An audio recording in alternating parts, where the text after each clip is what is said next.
Welcome to a new year and a new decade. 2020 is officially here. And with that also brings some news from Stewart Brown and the quarterly performance of aged care providers. We'll unpack that a bit later, as well as the December data. I'm Rob Covino, and this is Mirus Industry Analysis, December edition.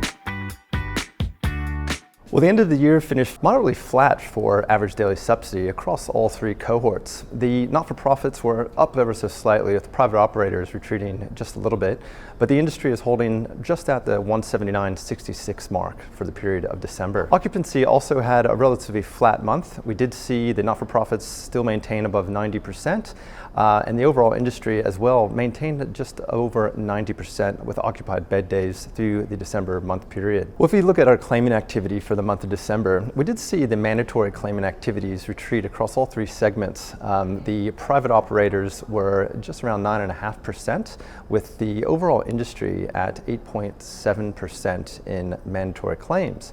If we unpack the mandatory claims and put our attention to the voluntary claiming, we can see there was also a bit of a mixed result over the December period.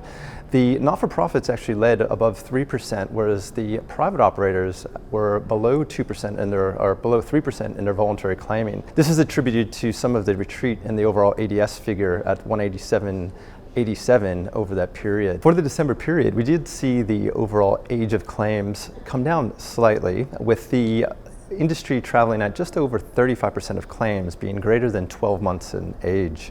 The private operators and the not-for-profits also declined slightly, with the private operators leading at just above 28% of their claims being greater than 12 months of age in the Medicare system. For the new ACT fee versus the departed ACT fee, which is a measure of the entrance level of acuity for the residents, we did see a slight increase as providers did open up more of their beds to more individuals. And as a result of that, we did see about 20 cents added on to the overall industry of the new admission versus the departed ACT fees. Our target for this is to try to achieve a close to a $20 a day variance, and also think about your admission processes related to the residents that are presenting to your facilities. This time of year is also a good time to look at some of their admission processes and transparency of the residents that are coming into facilities, and tracking the acuity or projected ACT fees to understand how this will disrupt some of your overall ADS figures. Within the complex healthcare domain over the December period, we did see the 4B and pain management procedures all go up across all three segments.